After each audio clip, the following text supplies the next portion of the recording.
The king stood in the grand hall with his son as two noble women watched from the stairs. At the center, third Princess Sistina Lalard wore an elegant white dress adorned with bows and ribbons. The bearded monarch made his declaration.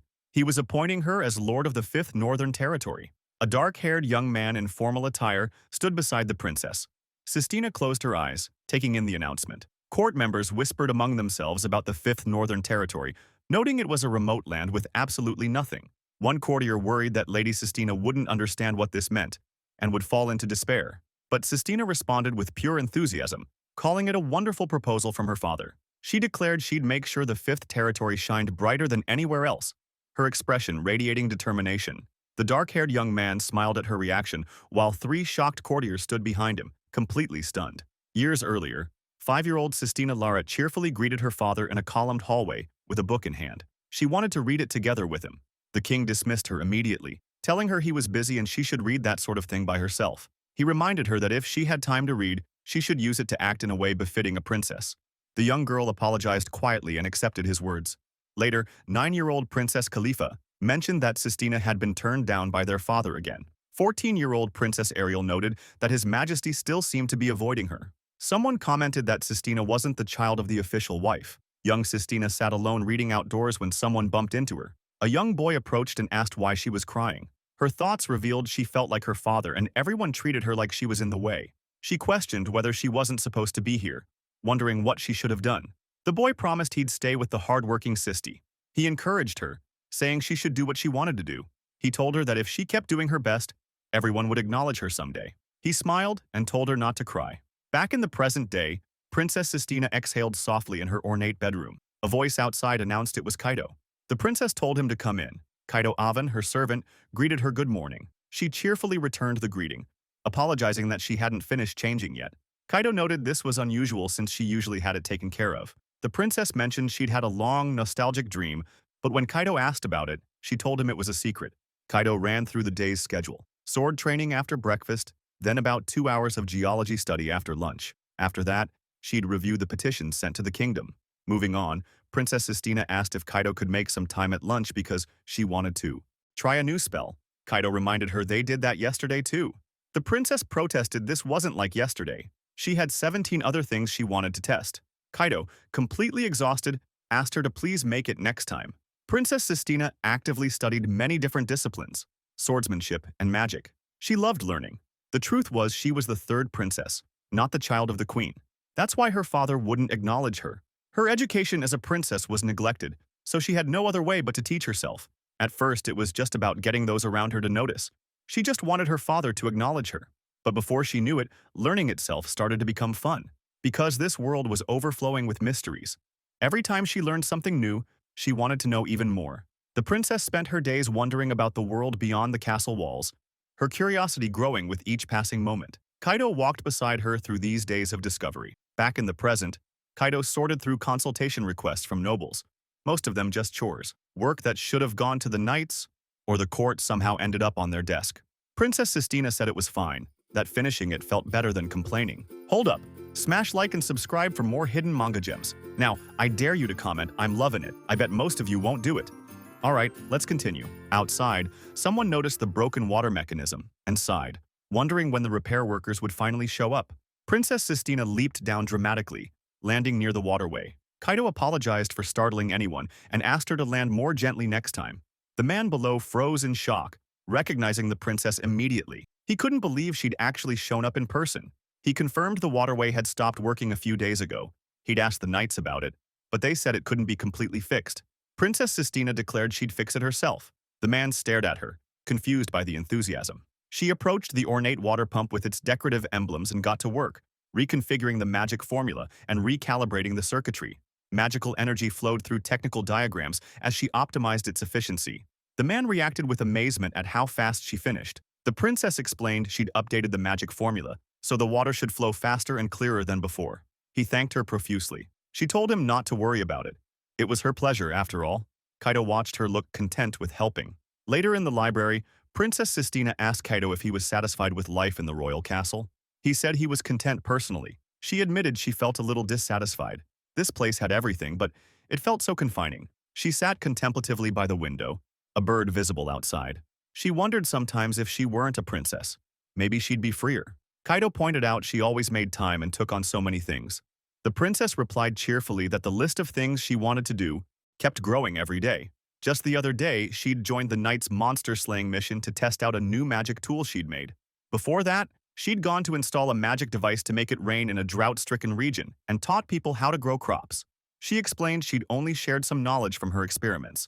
She was glad her research turned out to be useful. Then there was the time she set up golems all over the capital to catch a thief. Sistina reacted with confusion, not remembering much except that Kaido had been with her. Kaido couldn't believe how much the princess helped him. Sistina asked if she'd been a bother, then added that if she could be greedy, she'd be happy if he treated her like he used to. The conversation turned heavier. Kaido responded formally that, of course, he was her butler after all. The small moment showed the constraint they both felt. Sistina asked what if she stopped being a princess. Then she posed a more serious question. If she said she wanted to go somewhere far away, would Kaido come with her? Kaido considered the question. He explained his position was that of a butler serving the royal family. Wouldn't that depend on the order?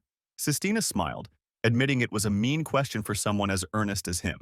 She agreed he was right. Later, Kaido watched the princess buried in yet another grimoire. Same as always. That night, nobles gathered in an ornate bedroom to discuss her. They'd been piling work on the princess to keep her out of their business, but she kept solving problems they'd deliberately left unresolved. One noble demanded they do something about her. Another admitted, reluctantly, that she really was a genius. The conversation turned serious. This could affect the royal succession. More people in the capital were supporting her now. The queen reflected on how much her daughter had grown. Even the difficult tasks they prepared were easily handled by Lady Sistina, which only boosted her popularity. The exact opposite of what they wanted. The discussion turned darker. Perhaps they should carry out that plan. Perhaps they should just confine her somewhere. Another voice argued that was impossible, even for royal blood. However, the concern remained about a girl with such lowly blood becoming the next monarch. The nobles confirmed there was no problem. His Majesty also wished to keep Lady Sistina at a distance. One noble declared he'd inform His Majesty himself. Later, the king sat on his throne and made his pronouncement. The Northern Fifth Territory still had vast lands left untouched, too great a place to leave abandoned. Therefore, he appointed Sistina Larat as Lord of the Fifth Northern Territory. Princess Sistina stood before the throne, receiving this declaration. Princess Sistina's eyes closed for a moment. Then she responded with determination. Leave it to her? The nobles reacted with shock, pointing out this was exile from the royal capital. They questioned if she'd lost her mind. They taunted her about putting on a brave face. What could she possibly accomplish in a place like that? She'd just come back crying, having done nothing. Sistina responded firmly that she'd said it. It was the truth. Kaido observed this exchange, thinking to himself that she'd made the wrong choice, at least in their eyes. Princess Sistina made her dramatic declaration, saying she couldn't do it was taboo. Then she'd show them the Fifth Territory with her own hands. She'd turn it into a grand city to rival the royal capital itself. The nobles reacted with shock, then laughter. Kaido observed with a smile. That was their princess. Later, Princess Sistina stood in her formal traveling attire, excited about what her new land would be like. Somewhere in the palace, someone reflected on wanting to at least say goodbye. Then Princess Sistina noticed luggage near the carriage. Kaido stood there in his butler uniform, telling her he'd been waiting. When she asked about the baggage, he explained the obvious. He was coming with her.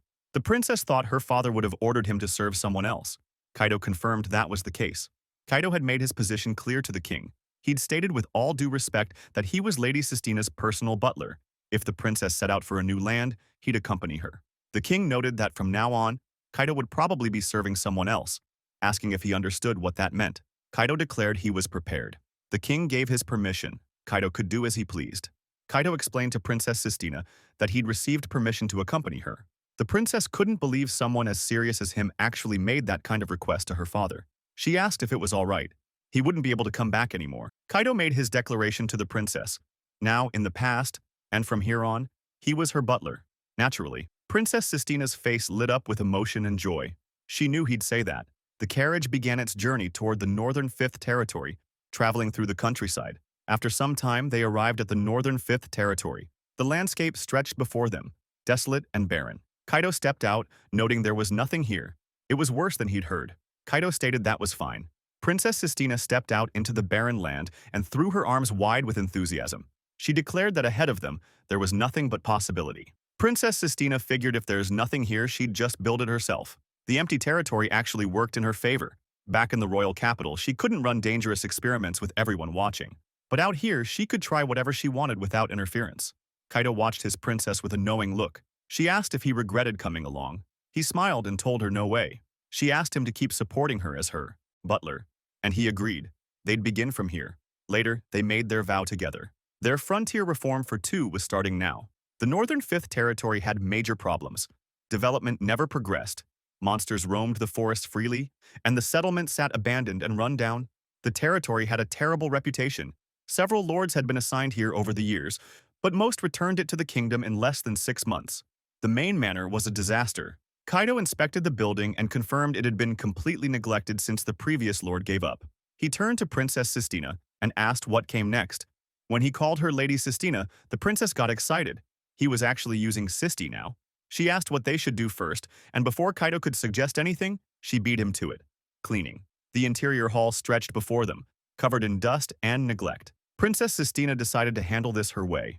She called upon the spirit of water, and a magic circle formed beneath her feet. Magical water flowed through the entire building, cleaning everything in its path. After that, Kaido worked on the remaining areas, while noting the building was in worse shape than he thought. Princess Sistina joined in to help.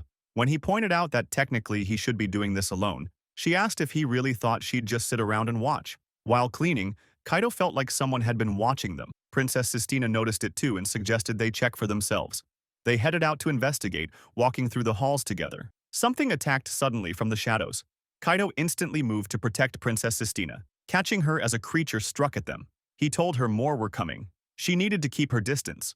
She insisted she'd heal his wounds as more threats emerged. They fought through the manor under serious attack. Kaido wanted to get outside. He couldn't use magic strong enough without destroying the building, but he needed more space to fight properly. During the chaos, Princess Sistina lost her footing as dark creatures closed in from all sides. They made it outside, where a pack of wolf-type monsters surrounded them completely. Princess Sistina realized they'd been living in the abandoned mansion. Kaido identified them as low-level monsters.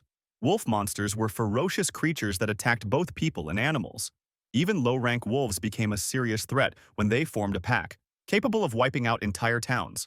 Princess Sistina observed that from the wolves' perspective, she and Kaido were the trespassers. Kaido told her he'd handle it, but she stopped him. Princess Sistina had an idea. She told Kaido not to use his sword unless they absolutely had to. That was the exception for when the wolves tried to kill them. He confirmed he understood and awaited her command. She ordered Kaido to gather the wolves in one place as quickly as possible. He moved into action, herding them together with precise movements. Once he successfully corralled them all, she praised him. Perfect as expected. A magic circle formed beneath the gathered wolves.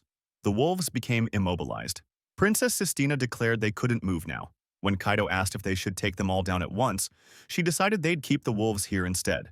She pointed out they needed help with cleaning anyway. Kaido protested that getting along with monsters was impossible. They harmed people and animals. Princess Sistina reminded him that monsters were living beings, too. He insisted there was no way they could ever get along with these creatures. She teased him, pointing out he'd just said he couldn't do it. The conversation shifted to how monsters came to be. Princess Sistina asked if he knew. Kaido admitted researchers were still searching for the answer. Then the question came up, why did wolf-type monsters look so much like actual wolves? He mentioned he'd come up with one theory. Monsters were originally animals. He explained that wolves were hierarchical creatures where the strong stood at the top. Sometimes they even came to respect another monster as their boss. Princess Sistina declared she'd just have to show them she was the boss. Kaido warned her not to get too close, then realized what she was doing. Princess Sistina approached the lead wolf. She told them she understood they were. The princess apologizes but explains they need this mansion. The wolves begin reacting to her presence and words. Princess Sistina stands surrounded by the wolf pack. The creatures calm down and submit to her authority. Princess Sistina reaches out to the lead wolf, asking if it will give her its trust. The wolves respond to her presence and authority. In an instant, the wolves become docile. Kaido continues explaining that monsters might have originally been animals.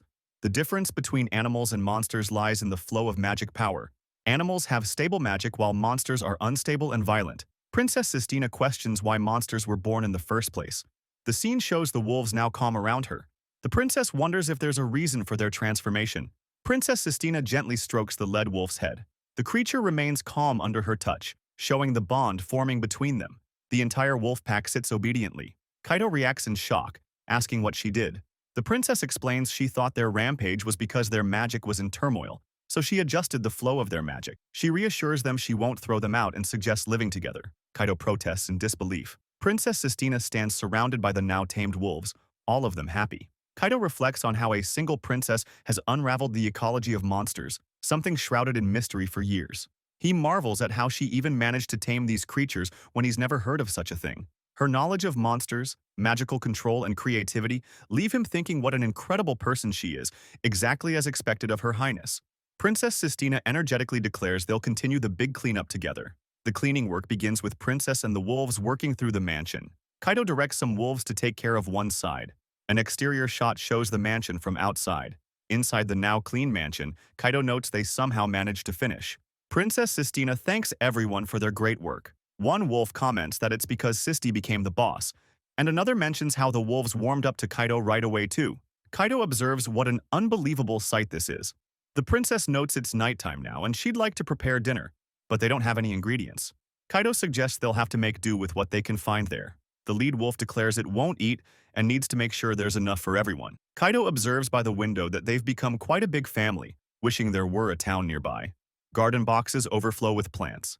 Kaido notices something outside and asks if he should go take a look. Princess Sistina decides to leave gathering food to the wolves. A wolf barks and alerts to something outside among the plants visible through the window. Kaido reacts in shock as something crashes or bursts in. A large wolf stands over a dirty, disheveled young boy on the ground. Kaido identifies him as a child. Princess Sistina finds him cute and commands the wolf to let him go. Kaido observes it looks like there are kids or people living around here. The princess calls out to the frightened boy. The boy panics, shouting that they need to run away before they get eaten. Kaido tries to calm everyone down, attempting to stop the chaos. The lead wolf declares the boy is a minion of the Demon King. Kaido protests, insisting they're humans and to look closer. The boy reacts in shock, pointing out that Princess Sistina is getting along with monsters, so it has to be a lie. One wolf observes that Kaido is in trouble. Princess Sistina questions whose fault the wolf thinks that situation is. Princess Sistina formally introduces herself again as Sistina, the new ruler of this land. The boy addresses her as his lord. She explains that yes, these children are monsters, but they're not scary. The boy questions if it's not because she's a demon lord. Princess Sistina clarifies that being friends with monsters is unusual, but still reassures him these ones are safe. She warns that other monsters are scary, and he should never go near any besides these ones. The princess finds the boy cute and smiles warmly. Princess Sistina demonstrates her abilities with a spectacular display of magic. A magical circle appears above as she creates ice flowers through sorcery. She declares that she is a sorcerer. The boy watches in complete amazement from below. The boy marvels at the cold flower she created, asking if she likes it. He excitedly calls her the Mage Lord. Princess Sistina notices the flower grew bigger than she expected. The boy mentions there's a village nearby. Princess Sistina asks for his name. He introduces himself as Shun and confirms he lives around the area. Princess Sistina asks Shun if he could show them around the village, explaining she'd like to greet everyone as the Lord. Shun agrees readily. The princess instructs two wolves to stay at the mansion and watch the place. The group heads out, walking through the forest toward the village. The village comes into view, a farming settlement with small houses, crop fields, and people working the land. Princess Sistina observes the area. Shun runs home calling for his mom. His mother scolds him, demanding to know where he's been. Shun apologizes and excitedly tells her he met the Lord. Princess Sistina greets Shun's mother politely in the evening, requesting to meet the village chief. The mother agrees to arrange it right away. Moving on, Princess Sistina and Kaido wait inside. Kaido mentions something feels off about this area.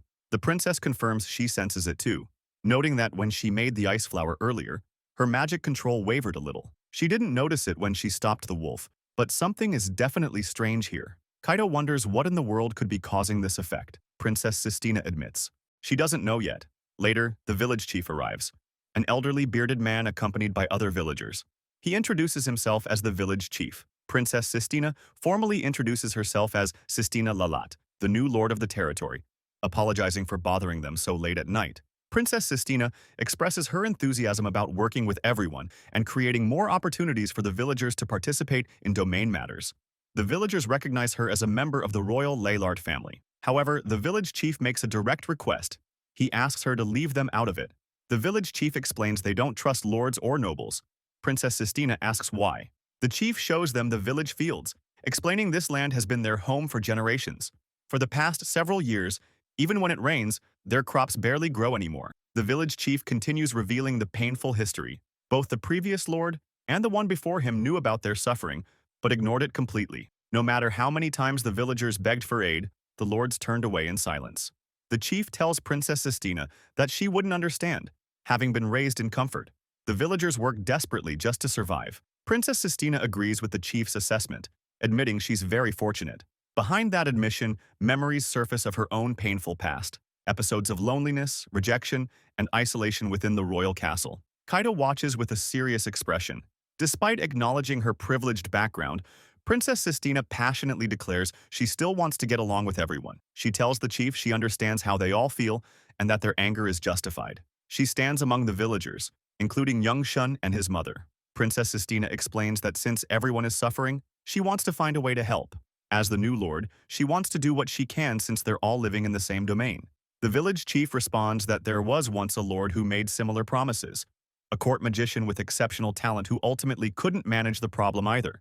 Princess Sistina asks if there's something unusual about the land itself. The village chief begins to confirm, but Princess Sistina cuts in, pointing out that he said the previous magician couldn't do it right now, meaning maybe it wasn't impossible forever. She respectfully notes that the chief is in the same position, unable to do anything about it anyway. Kaido and Princess Sistina together declare they'll take away all the worries the villagers are carrying. The village chief looks up in complete surprise at her confident declaration. Princess Sistina explains she wasn't just sleeping away in the royal castle. She can do all sorts of things. The village chief and villagers question what a castle-raised princess could possibly accomplish. Shun excitedly jumps in, confirming he saw her abilities. Someone asks if it's because she's a sorceress, and the village chief reacts with confusion and surprise. Princess Sistina makes her final declaration with a confident smile. As both princess and lord, she promises to save their village. She asks them to please get along with her once the problem is finally solved. The gathered villagers, including the chief, Shun, his mother, and others, listen to her determined pledge. The village chief acknowledges that Princess Sistina never gives up. Princess Sistina passionately explains her background. She's learned from the royal magic family and gained extensive knowledge, hardening herself through various regional experiences. She's shared what she's learned, worked with crops, and become more capable than even the prestigious magic families. Kaido listens as she makes her case to the gathered villagers. The village chief responds to Princess Sistina's declaration with his own terms. He tells her to show results within 2 weeks. They clasp hands on the agreement. Princess Sistina confirms she understands the condition. The chief adds the consequence. If she fails, she'll have to leave this land. Princess Sistina accepts the challenge with complete confidence, declaring there's no problem. She tells Kaido they're going to do this together. Kaido acknowledges things are going to get busy. The two stand ready to tackle their first task as lord and servant of the territory. Shun guides Princess Sistina and Kaido through the village as they inspect the domain. He brings them to the largest field in the village, a barren, lifeless stretch of land surrounded by wooden fences. Princess Sistina thanks Shun for showing them around. Princess Sistina examines the field, noting there's water present in the ground. Kaido recaps what the village chief explained. Despite rainfall over the past few years, crops haven't been growing well. Princess Sistina observes that the problem isn't constant. Kaido elaborates that there's no set cycle, but rather the periods when nothing grows have gradually increased throughout the year. Princess Sistina mentions she notices something off about this place too, just like she felt yesterday. Kaido admits he doesn't sense anything strange himself. Princess Sistina reveals magic is flowing through the entire area. Kaido reacts with surprise, questioning if magic in the land is even possible. Princess Sistina asks if he's ever heard of dragon veins. Kaido admits it's his first time hearing about it. Princess Sistina explains what dragon veins are. Magic is the source of life, flowing through the earth that nurtures all living things. That's the dragon vein. She clarifies that normally people can't feel it, and it doesn't affect the surface or living beings, but occasionally it can have an influence. Kaido asks if that's the cause of the crop failures. Princess Sistina confirms the connection, explaining that the difference in their magic levels means she can sense the dragon vein while Kaido can't. She recalls how her magic had a stronger effect than expected when demonstrated yesterday. Kaido remembers the ice flower incident where he lost some control but didn't notice anything strange at the time. Princess Sistina elaborates that magic power is the force of life itself. That's why the crops are affected. The abnormalities in plant growth are also causing monsters to breed out of control. Kaido questions why the surrounding forest is so dense and thriving if the dragon vein causes problems. Princess Sistina explains it comes down to compatibility and duration. Magic has its own nature and affinities. The trees here are probably species that adapted over time to this environment. Princess Sistina concludes that only plants adapted to this land's dragon veins will grow properly. Kaido realizes the court magician failed without noticing this issue. Princess Sistina suggests maybe he did notice but couldn't do anything about the dragon veins and gave up. Either way, ordinary methods won't allow crops to grow here. Kaido considers whether this problem can even be fixed. Princess Sistina states plainly that it can't be done with conventional approaches. She voices the grim reality. They'll have no choice but to abandon this land and move elsewhere. Princess Sistina reflects on the weight of that decision. This is the land the villagers' ancestors worked hard to cultivate for generations. As their lord, she shouldn't be the one telling them to abandon that place. Her determination returns as she declares they'll get started right away. If they've found the cause, they can deal with it. Princess Sistina starts organizing the work. Kaido asks what he should do. She tells him to cut down a big tree. Just pick one that's grown well. Shun excitedly volunteers to help too. Princess Sistina gives another task. Gather vegetable seeds and the crops harvested in the village. Shun agrees to ask the village chief. The work begins with Kaido chopping down the selected tree and processing the logs. Princess Sistina declares they'll till the field first. The entire village mobilizes.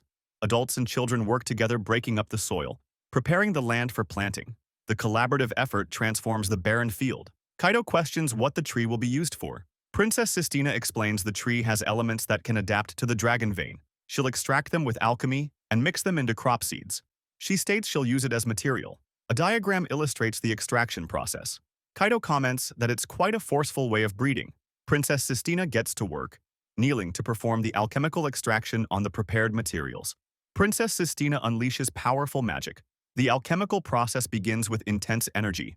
Rocks float in the air, magical forces swirl around her. Glowing orbs of light manifest as she manipulates the tree's essence. Her hair flows dramatically. With the surge of power, the transformation proceeds with brilliant magical effects lighting up the area. The process succeeds.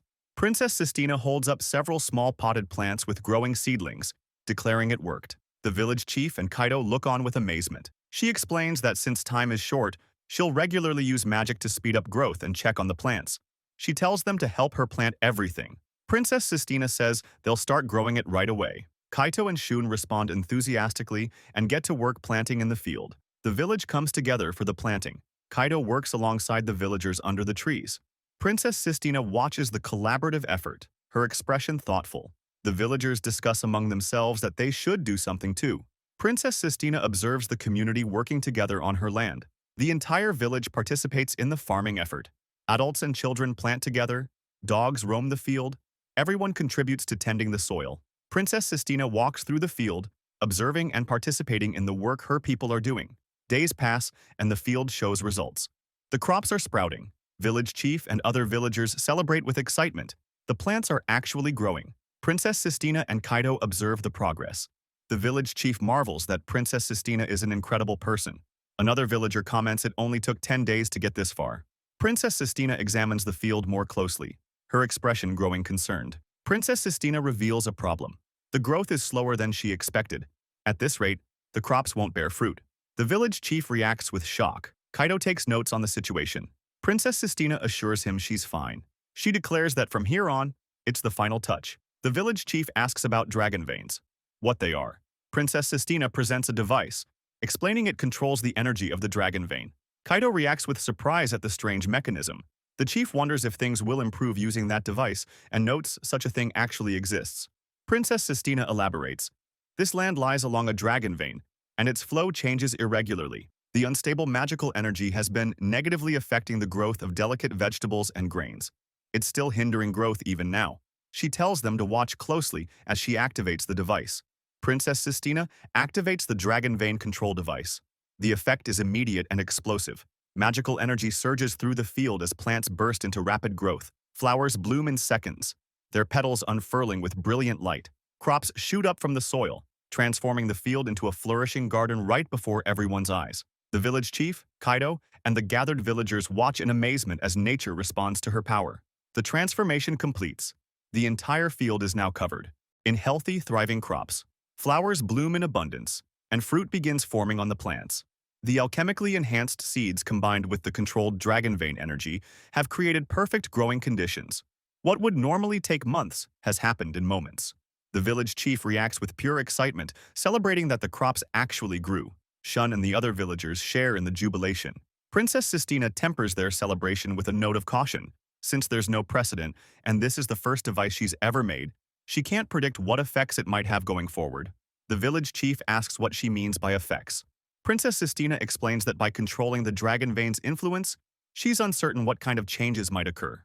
The village chief kneels before her, understanding the situation. He tells her that's why he has a favor to ask. Princess Sistina requests permission to investigate what changes the device will cause.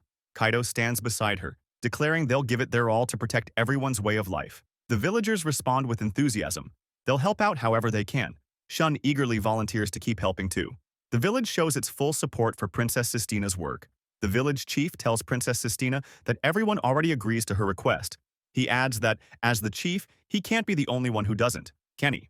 Princess Sistina accepts gracefully, noting that if it's come to this, she can't refuse.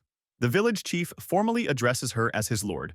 They clasp hands in agreement. Princess Sistina thanks him sincerely. Princess Sistina stands triumphantly before the flourishing crops, her resolve clear. She declares she'll definitely live up to their expectations.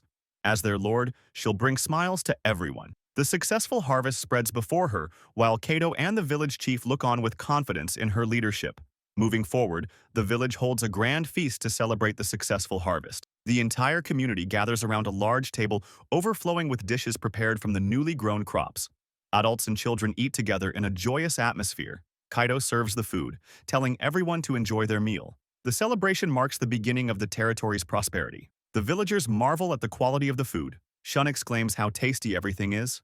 A village woman comments in disbelief that they're using the same ingredients they've always had. The flavor is completely different. Kaido asks if anyone would share the recipe with him. The villagers are thrilled they can eat like this again. The village chief thanks Princess Sistina for hosting such a wonderful gathering. He acknowledges it may not be fit for royalty, but it's their way of showing gratitude. Princess Sistina insists she genuinely likes it. The celebration continues into the night. The villagers bond together, their happiness overflowing as they share food and drink. Away from the main gathering, Kaido and Princess Sistina step outside together. Kaido asks if she's enjoying herself. Princess Sistina admits she talked a bit too much. Kaido asks if she's done now. Kaido observes the village buildings in the peaceful night, commenting on what a lovely village it is. He notes that everyone clearly lived here helping each other. The community supported one another. Princess Sistina looks out at her territory. Kaido's expression grows more serious. He asks if it was all right not to tell them everything.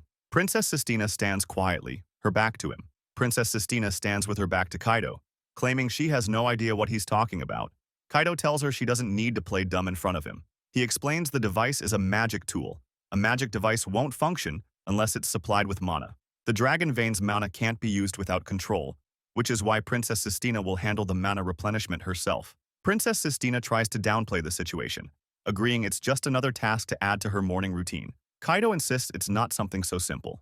Princess Sistina continues that it's not that difficult either, at least compared to the troubles people in the village have carried so far. It's nothing. Kaido presses further, noting she'll probably have to tell them someday, and this is probably to keep the villagers from worrying or feeling guilty. Princess Sistina acknowledges this, asking him to keep it a secret until they get the results. Princess Sistina admits her magic power isn't as great as Sistine's. Kaido expresses his wish that he could take her place. Princess Sistina asks him to help her in other ways instead. Princess Sistina energetically declares they'll support this land together. Kaido agrees. Moving forward, Princess Sistina performs her morning routine at the magic device.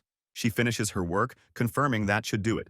In the background, the villagers continue their daily farming activities, and the crops continue thriving. Kaido helps with the farm work, stretching and exercising in the fields. The villagers thank him, noting the work goes much faster with his help. Kaido replies it's good exercise for him too. A villager asks if he can join in. Two other villagers greet them with morning wishes. Kaido insists the princess needs to rest instead. Princess Sistina protests she just woke up a moment ago. Kaido maintains that rest is most important for recovering magic power. Princess Sistina notes that's not what she meant, finding him to be such a worrier, though it makes her a little happy. She observes that at least the crops are growing now. Princess Sistina mentions at this rate they might even be able to expand the fields in the future. The villagers agree, suggesting they could maybe increase the variety too. A villager states he doesn't think they can go any further. Princess Sistina asks, why? There's plenty of land to spare. Kaido explains they have land, but this is as far as they can expand. If they expand any further, they'll be encroaching on their territory. Princess Sistina asks who.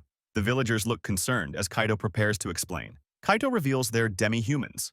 In this area, various Demihuman races have each formed their own settlements. Princess Sistina and Kaido review the information, with maps and documents showing the territorial situation.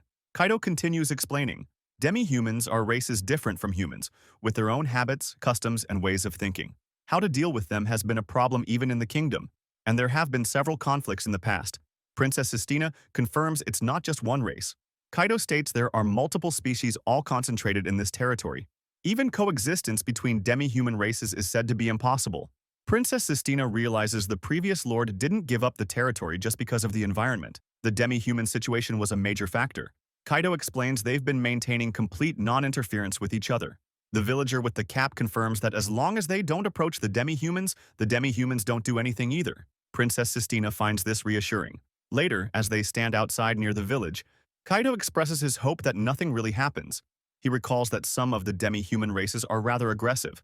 The policy of non-interference weighs on his mind as Princess Sistina looks away thoughtfully. Princess Sistina gazes toward the forest that borders their territory. The dense woodland stretches out before them, thick with trees and vegetation. Deep within the forest, various demi-human figures lurk in the shadows, their glowing eyes watching from the darkness. Multiple races occupy the forest, each with their own distinct features. The tension of their proximity to the human settlement hangs in the air as the different groups maintain their separate territories within the woods. Time passes, and the villagers reflect on recent events. One villager admits he still can't believe it. The monsters were like ordinary pets. Another agrees they were just trying to survive too. Kaido and Princess Sistina stand with the group as someone addresses her respectfully. A cat-eared beastman stands with the group, including Shun and the large creatures. The beastman advises that as long as you face people honestly, you can get along with anyone. Later, the villagers gather together. Princess Sistina declares this is just the beginning. The villagers express their gratitude, noting that thanks to her, the village has brightened up and is steadily regaining its vitality. Kaido observes that if things keep going like this, before long something significant will happen. Princess Sistina and Kaido stand together formally near the forest edge. Moving on, young Shun encounters the wolf creatures in the forest. He notices something wrong with them as they make distressed sounds. Suddenly, beast folk warriors attack. A leopard-spotted warrior, a wolf swordsman, and a cat fighter charge forward. The attacker commands the group to strike. The villagers react in shock, recognizing them as beastmen. The situation escalates as the children are nearby. Villagers shouted warnings to protect the children and called out to watch for danger. The leopard beastmen stopped, caught off guard. Princess Sistina cast magic, creating an invisible wall barrier. The cat beastmen observed the magical protection with recognition. Kaido told them that was enough. Princess Sistina asked if they would mind putting away anything scary, noting the children were watching. Princess Sistina corrected them. The creatures weren't enemies. They were allies. The wolf beastmen told the humans to stay out of this, declaring that mud was their precious food supply. The cat-eared female questioned the concept of allies. She thought to herself about how barbaric humans were, even using monsters now. Kaido sensed the obvious hostility and wondered what they should do. The beastmen declared the law of the jungle ruled all. Power was proof of existence. Princess Sistina asked if it was true the feline beast folk valued strength above all. Princess Sistina responded, understanding the situation. She prepared to demonstrate her power, floating into the air as a massive magic circle formed beneath her. Magical energy swirled dramatically around her. The beast folk warriors reacted in shock to the overwhelming magical force pressing down on them. Kaido recognized it as gravity manipulation magic. The leopard beastmen struggled under the pressure. The beast folk instinctively realized the vast difference in power. Princess Sistina made her demand clear. They needed to hear her out since they couldn't beat her anyway. With her power proven, she stood there confident as hell. Later, they arrived at the beastman village. The place was actually pretty impressive. Structures built right into the trees, integrated with the forest canopy. Sistina, Kaido, and a few beastmen, including the cat girl, walked through together, heading deeper into the settlement. Inside, a woman named Ixa greeted them. She was the clan chief, and she pointed out this was the first time a human had ever come here. Sistina introduced herself formally. Sistina Lalart, the newly appointed lord of the territory. Ixa picked up on something immediately and asked if Sistina was royalty. The princess confirmed it. Kaido stood nearby, thinking about how he'd heard the beast folk were supposed to be warlike and brutal to outsiders. He stayed ready to protect Sistina if things went south. Ixa cut straight to it. What the hell did Sistina come here for? The princess explained she wanted to offer greetings and make a request. Specifically, she wanted them to stop messing with the village since the people there hadn't done anything wrong. Ixa admitted some of the young ones had gotten out of hand and said she'd tell them off. Then she asked if Sistina thought she was planning to declare war or something. Sistina noted how easily Ixa admitted to everything. The chief apologized but said they were perfectly satisfied with how things were. Then she added that one of theirs got hit, so Sistina would have to make up for that. Sistina called her out directly. That was a lie. She'd already figured Ixa would pull something like that. Ixa questioned what she just said. Sistina made her observation. Ixa wanted change. When the chief asked why she thought that, Sistina explained she could tell just by looking into her eyes. They looked bored as hell. That made Ixa burst out laughing. She pointed out that even her own kind shrank before her. Yet here was Sistina boldly stepping into their territory without any hesitation. Ixa declared she liked the princess even more now. Sistina stated she wasn't afraid, because she was stronger. Then Ixa moved in close, holding Sistina, and made her proposal. Be my mate. Kaido froze, processing what he just heard. Ixa clarified she was telling Sistina to be her woman. The princess asked if she meant partner, making sure she understood correctly. Ixa explained that having the courage to stand against her without backing down meant Sistina was worthy to stand at her side. When Sistina pointed out she was human, Ixa dismissed it. Race was a trivial difference. She added that once they were mated, she wouldn't have anything more to do with Sistina's village. Sistina confirmed she could refuse, right? The cat beast woman chimed in, reminding them that Ixa had told the princess she'd have to make compensation. Ixa asked if Sistina really thought she had the right to refuse. Ixa proposes they find out who's stronger between them. The clan chief explains, Beastman society is survival of the fittest. It makes things simple. The terms are set. Ixa grins, declaring if she wins, she'll take Princess Sistina. The princess responds confidently.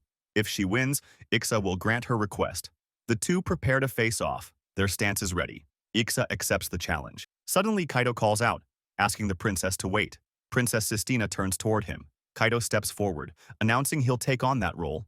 Ixa considers this briefly, then agrees. She can go all out when it's a guy. Kaido asks what her name is. The clan chief gives her name. Kaido notes it's a good name. Then, Ixa warns him not to regret this, even if he dies. Princess Sistina signals the start. The battle begins. Immediately as Kaido and Ixa clash with their weapons, engaging in fierce combat. The fight intensifies as Ixa launches a powerful attack against Kaido. The combat continues with rapid exchanges. Ixa comments that Kaido's performance is not bad. The princess observes from the sidelines. The beastman's strength and speed are clearly superior. Ixa demands to know what Kaido is to Princess Sistina. Kaido responds he's her butler. Ixa challenges this, questioning if that's really all. The combat rages on with both fighters pushing hard. Kaido recognizes that while the beastmen have superior physical abilities, he and the princess have superior skills. Ixa reads into Kaido's eyes, declaring she can tell by looking at them. He doesn't want her to take that woman from him. Kaido questions if she's oblivious. The clan chief presses further, insisting that woman is his. Kaido clarifies his position. His instincts are screaming that he's stronger, though it's not about logic. As her butler, he wields his sword to protect her. Ixa lands a devastating strike against Kaido. The impact is massive. Princess Sistina calls out his name in alarm. Ixa declares, this is a battle between a man and woman.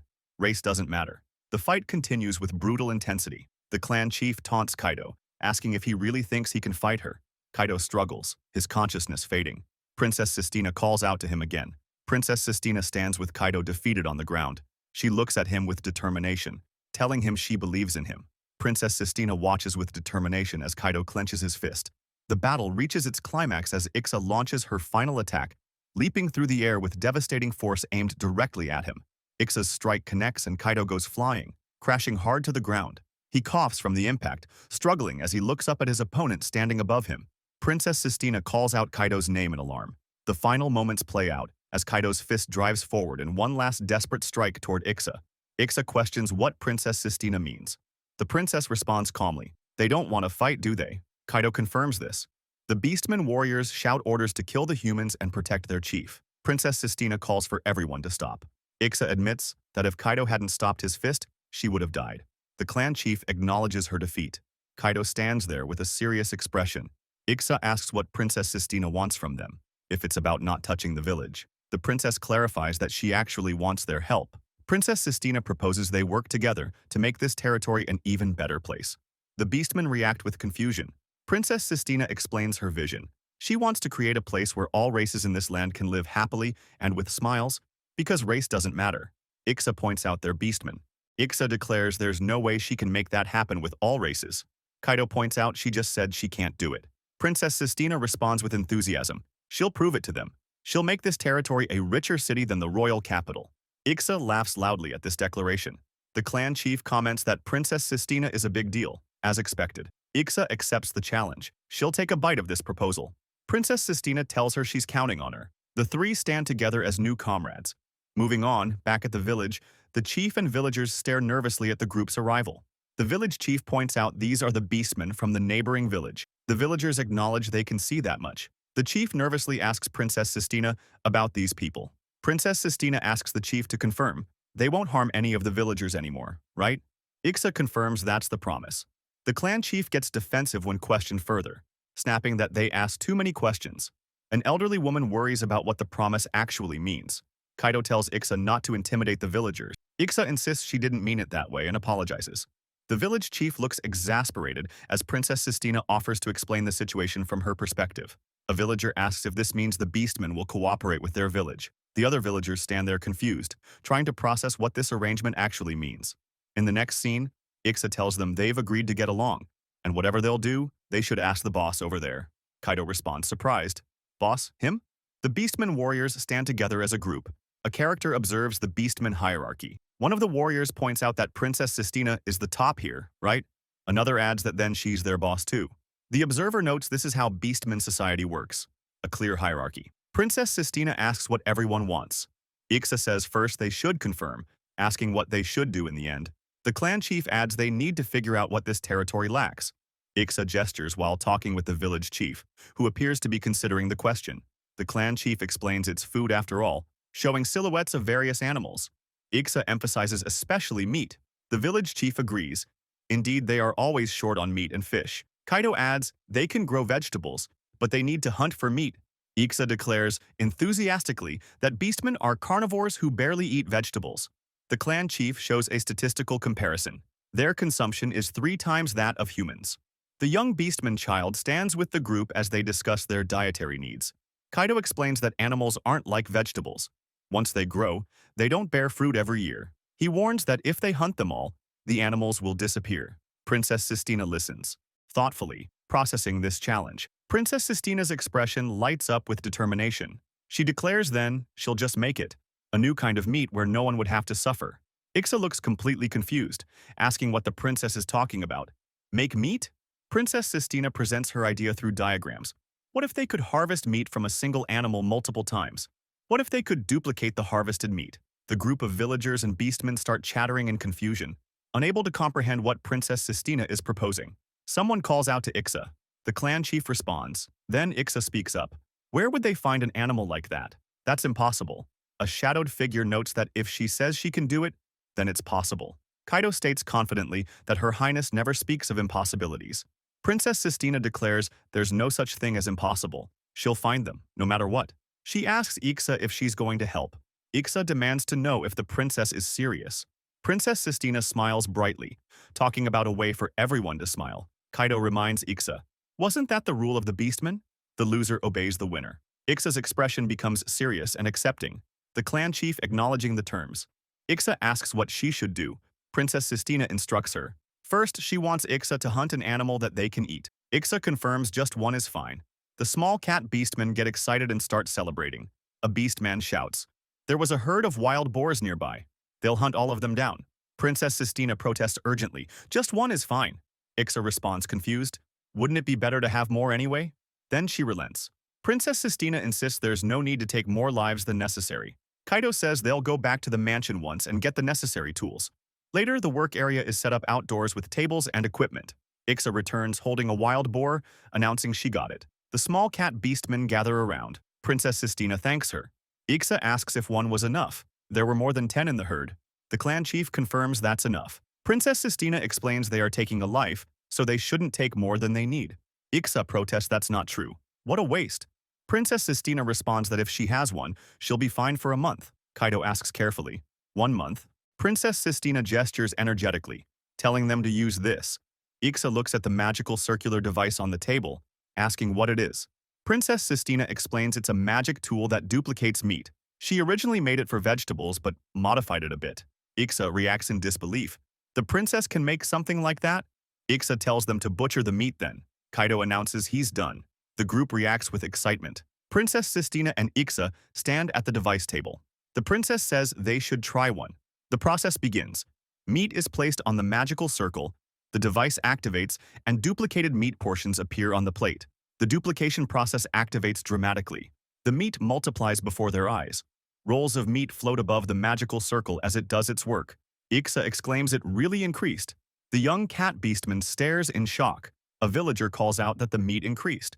Princess Sistina explains the limitations. If they duplicate it too much, the taste will deteriorate, so there's a limit to how many times they can do it. Ixa acknowledges this is amazing. Princess Sistina continues that with just one of these, their resources will multiply several times over. Kaido clarifies an important point. Duplicated meat loses its freshness and cannot be duplicated forever. However, it will be preserved as long as real meat. The young cat beastman asks how they'll preserve it since meat spoils quickly. Princess Sistina says, for now, she'll freeze and preserve it with her magic. The discussion continues about the broader implications. Ixa notes the population is growing, and hunting has its limits. Princess Sistina observes that hunting has more flaws than she thought. The demonstration concludes with meat on the duplication table. The narration emphasizes they can get meat safely without hunting. Princess Sistina stands in the center with bright determination, declaring she's going to create something that doesn't exist in this world. Kaido watches calmly while Ixa looks on in shock at the princess's ambitious declaration. Moving forward, the testing continues with the duplication device. 2 rolled meat portions sit on the magical circle. Kaido notices something wrong. The meat looks weird. He tells the princess it seems they've reached the duplication limit. Princess Sistina examines the results and confirms she can't eat any more of these, even if she duplicates them. The young cat beastman asks if they can arrange the replicated meat in order and suggests using it as fertilizer for the fields. Ixa and the small beastman look at the meat portions spread before them, noting this much should last them a while. Princess Sistina tests her magic on one of the degraded meat pieces. The process shows the limits of overduplication. The meat transforms and becomes rock hard. Later, at the village warehouse, Kaido asks the mayor if they could borrow the warehouse. The village chief confirms the storage room is over there. Outside near the warehouse, Kaido does the heavy lifting in the background. Princess Sistina asks Ixa if she's serious about what she just said. Ixa questions whether alchemy can really create living things, talking about creating new life. Princess Sistina responds simply, asking what she means. Princess Sistina explains that in principle, it's possible. However, she clarifies an important limitation. You can't create something from nothing. Kaido provides context about Princess Sistina's abilities. Alchemy is the power to reconfigure matter. She makes it look easy because of her vast knowledge and experience. Ixa gets excited about the possibilities. So there's a source animal then. Princess Sistina confirms yes. Ixa declares then all the more reason to hunt them. Princess Sistina counters this thinking. She warns that if they hunt them all, it'll negatively impact the ecosystem. She emphasizes again there's no need to take unnecessary lives. Princess Sistina delivers a serious statement about respect for life. She declares those who cannot respect life should not be involved in this process. The group falls quiet. Princess Sistina kneels by the rolled meat, working with determination. Kaido and Ixa both watch with contemplative expressions, processing the princess's words. The brainstorming begins. Kaido mentions he remembers there was a cow in the south that grew mushrooms on its body. He says it would be great if they could do something like that. Princess Sistina gets excited about the concept. For example, making fruit-like meat from the animal's body. Princess Sistina asks Kaido what exactly he has in mind. Kaido responds that well, he has a concept. Ixa interjects with concern, questioning if it's really that easy. She warns it's not easy and will take a lot of time. The group acknowledges they understand, ready to commit to the long-term development. Princess Sistina shifts focus to immediate infrastructure needs. She announces first, the water supply. She outlines the plan. Dig trenches, lay pipes, and connect them to each house and field. Her goal is to gradually bring the life in this town closer to that in the royal capital. Work begins on the water project. The village chief uses a megaphone to coordinate efforts, calling out to all the physically strong beastmen to leave the heavy lifting to them. A young beastman carries a large pipe past houses. Princess Sistina invites those who are free to come with her and make a magic tool to purify the river water. The group responds nervously that they don't have that kind of power. Princess Sistina reassures the group. She explains it's fine and she'll make the important parts herself. She just needs everyone to help her assemble it. The beastmen agree they understand and will do their best. Construction begins across the village. The beastmen work together on the water infrastructure project. Materials are gathered and structures start taking shape. Various groups handle different tasks. Some carry pipes, others assemble components, and the collaborative effort fills the village with activity. The work continues with impressive coordination. The villagers and beastmen cooperate seamlessly. Pipes are laid, equipment is installed, and the water purification system gradually comes together. Everyone contributes according to their abilities. After some time working, the other beastmen villages offer support. They reassure Princess Sistina's group not to worry and tell them they'll get used to it since it's surprisingly easy.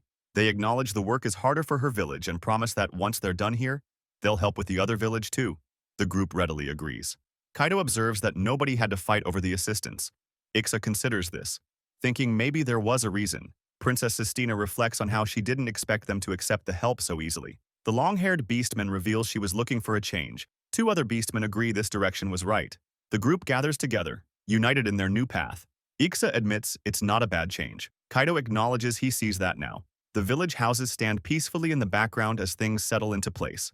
As the workday ends, Ixa announces it's time for everyone to go back to the village. The village chief notes that walking back alone must be tough. Princess Sistina agrees and decides she should establish a mode of transportation for the future. Ixa offers to let them stay overnight since they must be tired. Princess Sistina appreciates the offer but explains she can't leave the village empty overnight. Ixa suggests preparing a carriage, though she notes there are no horses around. Princess Sistina declines the carriage idea. Princess Sistina gets another idea and declares they should make a more convenient means of transportation. Ixa grows suspicious at the princess's scheming tone and questions what she means by convenient. Princess Sistina announces enthusiastically that she'll make a teleportation magic tool so they can move instantly. She even shows a diagram demonstrating the concept. The village chief and others react in shock, with the chief wondering how she could possibly make something like that without materials. The group processes the ambitious concept of teleportation. Kaido reminds everyone that the princess doesn't speak of things she can't do. Ixa questions if Princess Sistina is starting to understand something, then corrects herself, saying no, the princess would actually do it. Princess Sistina pumps her fist with determination, announcing that starting tomorrow, things will get even busier. Moving to the explanation phase, a young beastman asks what a transfer magic tool is. The group responds enthusiastically that they want to hear the explanation too. Ixa notes, it's a good question and says, she'll explain, asking everyone to listen carefully. Princess Sistina thanks them for the question and expresses interest in hearing it as well. Princess Sistina begins the explanation with a visual aid, describing it as a tool that instantly moves objects far away. Princess Sistina delivers a detailed technical explanation. Kaido cuts in, telling the princess that's enough explanation. Princess Sistina concludes simply that, in other words, it will be much easier to travel between villages. The group discusses the teleportation magic tool further. Princess Sistina asks if it's very convenient. Kaido acknowledges it is, but warns it's a very difficult magic tool. He explains the dangers. If it fails, the person could move to a strange place or get crushed during the transfer. The young beastman reacts in shock at the word crushed. Kaido adds that the tool is already in practical use in the capital, but only for moving goods. Princess Sistina elaborates that in principle, people can also move through it, but it's not used because safety isn't guaranteed. The beastman notes that even just moving things would be convenient enough. Princess Sistina enthusiastically declares they should make a transfer magic tool that can move people too. The group immediately protests. Ixa questions if it's dangerous. Princess Sistina insists they'll make it safe. A beastman asks if she can really do it, noting internally that she's asking for the impossible again. Princess Sistina confidently declares she'll show them. The beastmen and others look on as Kaido acknowledges her determination. He suggests they should gather materials first to make it happen. The group arrives at a cave entrance. Kaido tells them the materials they need should be inside this cave. Ixa thanks him for guiding them. Kaido asks if Ixa shouldn't have brought others along. Ixa responds confidently that she's enough on her own. Princess Sistina questions if they can even fight monsters, and Ixa assures her naturally they can. Kaido observes that's reassuring. The group enters the cave and proceeds through the rocky interior. Princess Sistina notes it's easy to see when looking at it this way. Kaido agrees it's a good enough disguise to fool animals. Ixa tells them to get moving already. Massive rock-gaunt monsters appear before them. Ixa identifies them as monsters whose entire bodies are formed from minerals. Kaido adds that they generate and store various ores within their bodies. Princess Sistina declares excitedly that it's just like in the book and she's so happy to see it in person. She calls them treasure chests for their current needs. Ixa reacts to her making such a face in front of a monster. Princess Sistina instructs Kaido to try not to damage the torso too much since rockants store ore in their stomachs. Kaido tells her to leave it to him. The battle begins. Ixa and Kaido engage the rock gaunts in combat, striking at the creatures with coordinated attacks. The fight intensifies as they work together to take down the mineral monsters. Ixa comments that this much is to be expected. Kaido acknowledges it's not bad. The rock gaunts begin collapsing from their attacks.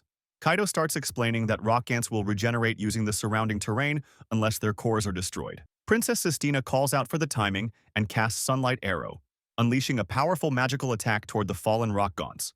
Princess Sistina's Sunlight Arrow spell strikes with full force, the magical energy blasting through the cave toward the rock gaunt cores to destroy them permanently.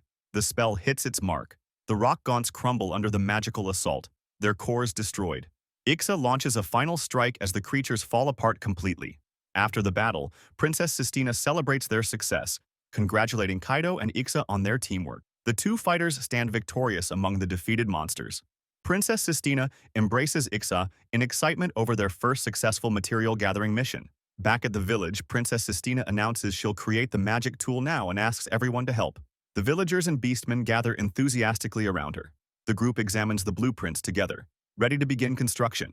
Construction completes, and a massive teleportation circle platform stands finished, complete with 4 ornate pillars. Ixa asks if it's done.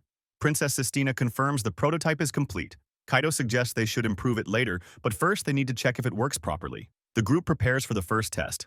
Princess Sistina stands at the platform and activates the spell, calling out, "Teleport!" The magic circle glows with power. But things go wrong. Kaido shouts warnings to stay back and run. Kaido rushes to Princess Sistina, calling her name. He asks if she's hurt. Princess Sistina thanks him but says something more important happened. Kaido explains the issue. The test object was teleported into the sky instead of the intended destination. The group watches as a crate appears and disappears through the teleportation sequence. Kaido observes that the destination is unstable. Princess Sistina contemplates the problem, realizing something significant about the malfunction. Princess Sistina decides to try again. Kaido asks if she found something. One of the platform's pillars shows signs of magical disturbance as they prepare for another test. Princess Sistina has an epiphany. Ixa reacts in shock as another test sends the object to a different location again. Kaido identifies the problem. The dragon veins are affecting the teleportation magic. Kaido explains the technical issue. The dragon veins are controlled by the magical tool, and during teleportation the magic flowing through the earth reacts with the generated magic, making the destination unstable. Princess Sistina clarifies it's about control, not suppression. No matter how carefully arranged, a large magical impact would disrupt it. Ixa struggles to understand the complicated explanation, but asks the crucial question, does this mean they can't use the teleportation device in this land? Kaido confirms the device generates a massive surge of magic instantaneously that cannot be suppressed. Princess Sistina proposes a solution.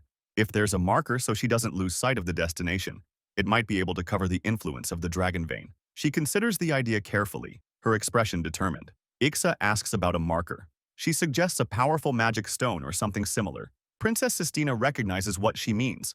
Those stones imbued with magic. Princess Sistina explains magic stones are the core of magical tools and have been used as devices for a long time. However, what's being used are common magic stones. What's needed for a marker is something much more powerful. Kaido suggests ordering one from the capital. It'll take time, but they can arrange it. Princess Sistina rejects the idea. A magic stone that's just powerful will clash with the dragon's veins magic. Kaido clarifies the requirement. Princess Sistina needs a powerful magic stone that's compatible with the dragon's vein. Princess Sistina confirms that's exactly right. Kaido questions if such a convenient item even exists. The situation seems dire. Princess Sistina turns to Ixa and asks if her village has magic stones. Ixa hesitates, mentioning they don't use magic tools. Princess Sistina reacts with surprise.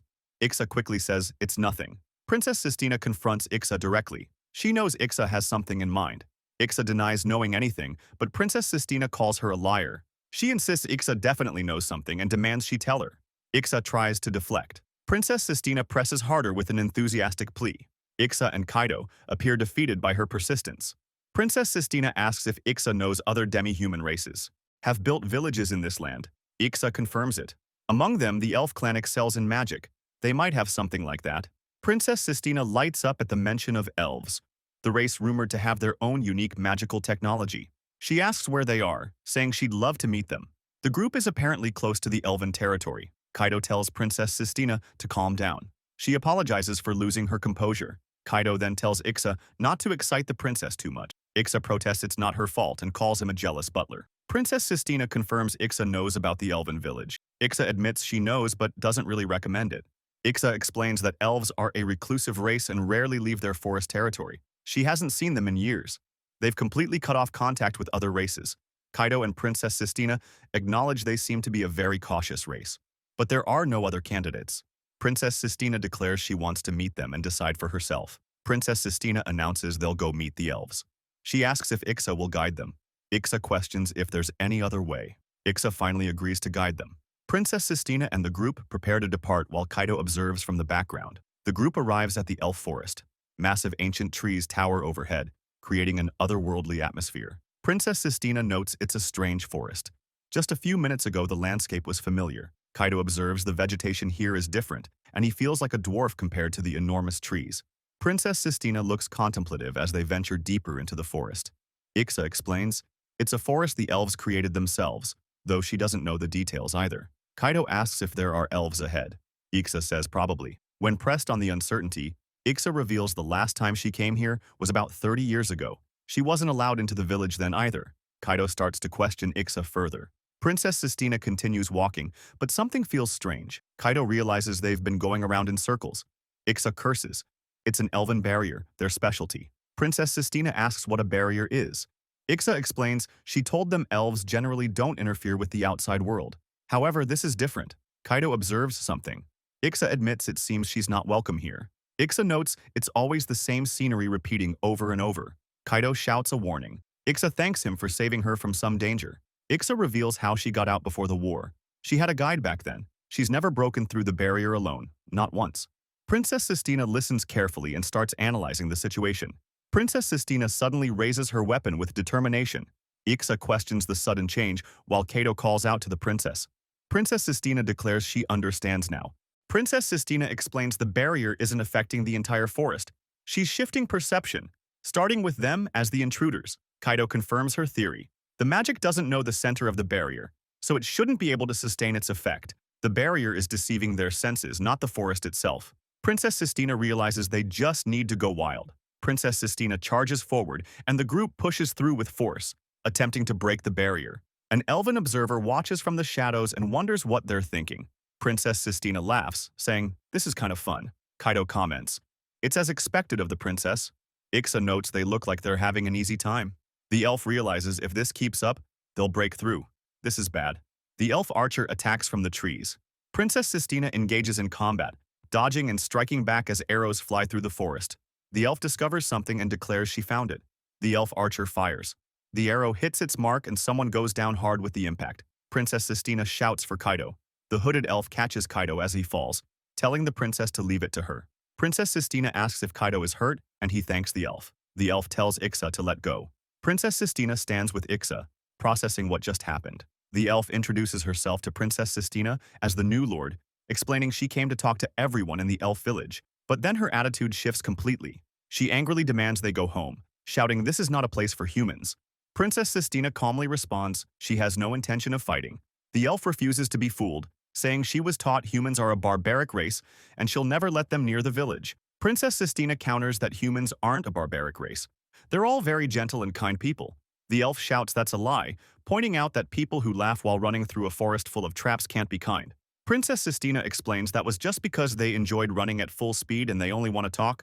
The elf refuses to believe it, declaring that as the gatekeeper she won't let them pass as long as she's here. Someone starts to protest, but the elf uses some technique and all three of them suddenly collapse together, knocked unconscious. The elf wakes up tired and confused. Kaido is cooking nearby and tells her she's awake, mentioning he stored the cat in his magic storage for lunchtime. Princess Sistina invites her to have lunch together and not be alarmed. The elf insists she's not going to eat that. Kaido serves the food, telling the elf to eat as much as she wants. Princess Sistina digs in enthusiastically. The elf tries it and her eyes widen. It's delicious. Kaido notices she likes it. The elf explains that hunger and lack of magic caused her collapse. Kaido mentions he was surprised when she suddenly passed out, but now understands. The elf thanks them for saving her. Princess Sistina tells her not to worry about it. Sisti is fine as a name, but asks what hers is. The elf is confused since Princess Sistina mentioned being the new lord. Princess Sistina explains she shared some of her magic with the elf to help. Ixa chimes in, saying the elf's name is Fina. Princess Sistina's eyes tear up hearing the name. Ixa asks Fina why she's with humans. Fina recognizes Ixa as a beastman and seems surprised. Princess Sistina explains this is actually the first time they've properly talked, noting their earlier encounter was more of a fight. Fina admits they've only met a few times before. Ixa says a lot happened and they're cooperating with the humans now. Princess Sistina wonders about a beastman traveling with humans. Ixa clarifies they just want to talk and have no intention of fighting. Fina looks at them carefully. She admits it's true. These people aren't bad. She agrees to help and Princess Sistina unties her. Fina thanks her enthusiastically and offers to guide them to the village. Fina explains this is her way of thanking them for helping her. The group heads toward the elf village together through the forest. Fina leads them through the forest using some kind of guidance. Princess Sistina notices it's not just a light. It shows them the right path. Kaido explains it's a spell to pass through the barrier. Fina thinks it's convenient and considers trying it herself. But then she reveals they can't. It's an elf's creation, built in conjunction with the barrier itself. Only elves can use it. Princess Sistina and the others watch as Fina somehow manages to replicate the spell. Fina explains she got to see it up close, so she figured it out. Princess Sistina, Kaido, and Ixa all look stunned by what just happened. They arrive at the elven village. Kaido takes in the sight of houses built into massive trees, connected by rope bridges and pathways. The architecture blends perfectly with the natural forest. Princess Sistina can't contain her excitement, calling it wonderful, a city built in harmony with nature. Kaido quietly reminds her to keep her voice down or she'll startle the villagers. Fina apologizes. The elven residents notice them, pointing out there's a human and even beastmen in their village. 3 elf women approach them. The one in the center welcomes Fina home, saying she's been waiting for her. Princess Sistina, Kaido, and Ixa all freeze in shock at the sight of whoever just greeted them. Fina's older sister introduces the current village chief, her twin sister, Ryuna. Princess Sistina realizes they're twins, which explains why Fina looks so much like them. Kaido notes they look identical. Ryuna welcomes them, saying she's been waiting and knows about them through the wind. Princess Sistina and Kaido are caught off guard. The wind told her about them.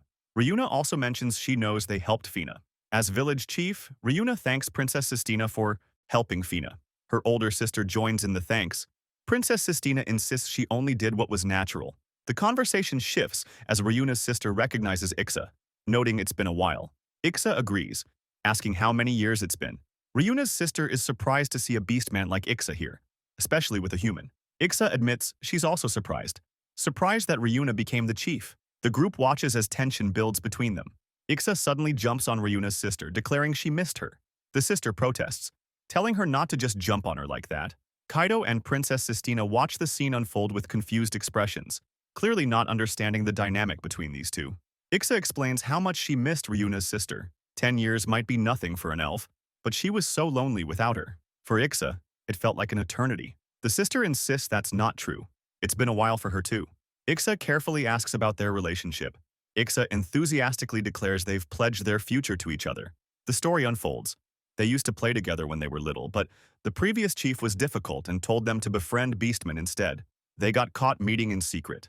Eventually, the old chief got sick, and Ryuna became the new chief. Ryuna's sister reflects on how the village is slowly changing, and perceptions of outsiders should change more as well. But angry elf villagers protest that no one will approve of Lady Ryuna's marriage to a beastman. Ixa pushes to get married right now. The sister admits things are better than they used to be. Princess Sistina feels like she's witnessed a new kind of battle. Kaido now understands why they hesitated when bringing up the elves. But if these two have a good relationship, the villagers might listen to them. Princess Sistina asks if they could help them. Ryuna wants to say yes, but even if she's okay with it, she still needs to persuade everyone in the village. The village is changing, but because they've cut off contact with the outside world for so long, prejudice still runs deep. There are also several other problems occurring in the village, so they don't have the luxury of cooperating right now. The elves look concerned. Princess Sistina declares that they'll solve that problem then. The elves question what humans can do. It's an elf problem, different from human circumstances. Princess Sistina stands confidently, saying that's exactly why it's worth a try. Ryuna considers Princess Sistina's bold offer. After a moment, she agrees. They'll do it. A male elf nearby calls out in surprise. Princess Sistina explains her reasoning. If she can solve the village's problems, she should be able to convince everyone else to help them. Ryuna smiles and tells them to do their best together. Princess Sistina, Kaido, and Ryuna join hands in agreement, affirming their partnership. Ryuna reveals the problem the elves face. It's a food problem. Ryuna explains their staple food is fruits and vegetables, but the harvest has become unstable. Princess Sistina picks up on this immediately, asking if the crops are having trouble growing. She requests to see the fields. Ryuna agrees and leads the way. Kaido and Ixa decide to follow along as well. They arrive at the elf fields. Princess Sistina is impressed by the splendid farmland spread before them. Ryuna explains, this is it. The elves mention they've been farming this way ever since the village was founded. The techniques have been passed down through generations. Princess Sistina moves closer to examine the trees. Princess Sistina's eye glows as she detects something. Just as she thought. The magic of the dragon's vein flows through these trees as well. Ryuna is surprised she can tell. Princess Sistina asks when the harvest became unstable. Ryuna answers, it's been a few years. Before that, everything was fine. Princess Sistina thanks her. Now she understands the cause. Ryuna explains it's because the dragon vein is unstable. Kaido asks if it's the same reason as their village. The group discusses possible solutions. Ixa mentions that, even in the beastmen village, they managed with magic tools. Kaido wonders if they mean a control device. Princess Sistina thinks about it. If they had that, they could control the dragon vein. Kaido asks what Ryuna means by not enough. Ryuna explains the situation. The total amount of magic flowing through the dragon vein is almost the same in both this village and theirs. Ixa doesn't understand what's wrong with that. Princess Sistina reveals it's a characteristic of the elf race. Princess Sistina shares what she learned from her research. Elves looked up in the literature. Unlike humans, elves can't generate magic power within their bodies. Instead, they absorb it from outside. Ryuna confirms this is correct. Princess Sistina continues, that's why elves choose lands strongly affected by dragon veins. Ryuna adds more context. This place was also more strongly affected in the past. Ixa catches the past tense in her words. Ryuna explains that until a few years ago, this was the place where the dragon veins flowed strongest in the area. But now, the total amount of dragon veins is no different from anywhere else. The conversation continues about the dragon vein situation. Princess Sistina admits she doesn't have enough magic power to help. Ryuna confirms this assessment is correct. Princess Sistina recognizes there's an even more serious problem beyond just the crops. The elves agree and tell them it's faster if they see it for themselves. They lead the group to another location. The scene shifts to show an impressive elf building with elaborate architecture nestled among the trees. Inside an ornate tent-like structure, the group is shown a sleeping elderly male elf. The elves explain he's been asleep for several years now. Ryuna reveals this person is their grandfather, the previous village chief. Princess Sistina takes in this troubling sight. Princess Sistina identifies the condition immediately. It's a disease that affects races like elves called magic deficiency syndrome. A dramatic vision shows an elf's body collapsing and disintegrating, leading to death. Kaido mentions he's heard of it. Ixa adds that if elves don't consume enough magic, this is the eventual result. Ryuna provides more grim details. Some elves have already passed away. There are others still sleeping beyond just their grandfather. The situation became so dire that their parents left to find a new place to settle. The twin elves note their parents haven't returned yet. The weight of the situation becomes clear. The twin elves hold hands, their expressions heavy with worry and helplessness. One asks if there's any solution. The other responds that there's nothing more they can do. The group watches the struggling elf twins in silence. The sisters embrace each other under the decorated canopy, seeking comfort. Princess Sistina's hands clench into fists at her sides as she witnesses their despair. Princess Sistina's eyes narrow with fierce determination.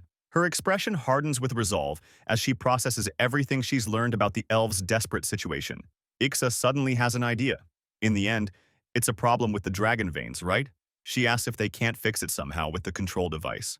Princess Sistina explains the issue with that approach. They'd have to amplify the dragon vein first, then control it. Just controlling it alone won't make up for the lacking magic power.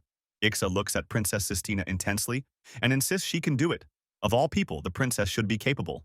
Ryuna watches this exchange carefully. Princess Sistina responds with complete confidence. Of course she'll do it, Sachi. That's what she's here for. Her determination radiates as Kaido, Ixa, and Ryuna all look on with hope renewed. The elf twin asks if the princess can really do that. Princess Sistina declares she'll solve both the food shortage and the lack of magic power. They discuss the urgency. They need to solve everything at once since they don't have time to waste. The elf twin asks how exactly they'll manage it. Princess Sistina proposes making a new kind of food that can restore magic power. The others question if such a thing is even possible. One elf notes they've never heard of food that can replenish magic. Princess Sistina stays determined. Then they'll make it. Princess Sistina asks Ixa if it's really possible. Kaido asks the princess what she needs. Ixa grins and says to just say the word and she'll fetch whatever they need. They're lucky to have all the materials right here. Ixa notes that when the princess says she'll do something, she does it. There are people like that out there. The group rallies together. They call out to Lady Ryuna that they'll help too. Ryuna's eyes water. With emotion, the elves know if they keep the current situation going, everyone will collapse eventually. Since there's a chance, they should try it. Ixa asks if it's really that hard to draw mana from outside. Aren't elves naturally built for that? Princess Sistina explains there are individual differences in mana. The elves add more detail, since they grew up here, exactly where the ley line's mana suits their bodies best. Elves absorb compatible mana and convert it inside their bodies. The village is struggling with the same thing and investigating the cause, but they don't know yet. Kaido notes the problem is that the ley line has become unstable. They need to find a faster way to replenish the elves. Kaido tells the group he wants them to go get some vegetables from Kate Village. Princess Sistina looks curious and asks what they're for. Kaido explains, the vegetables grown in the village carry a faint trace of mana due to the influence of the dragon veins. The mana dwelling in food, the mana still remaining within the elves' bodies, they'll simultaneously amplify it to rapidly promote mana recovery. Princess Sistina lights up at the idea of making a potion to enhance it.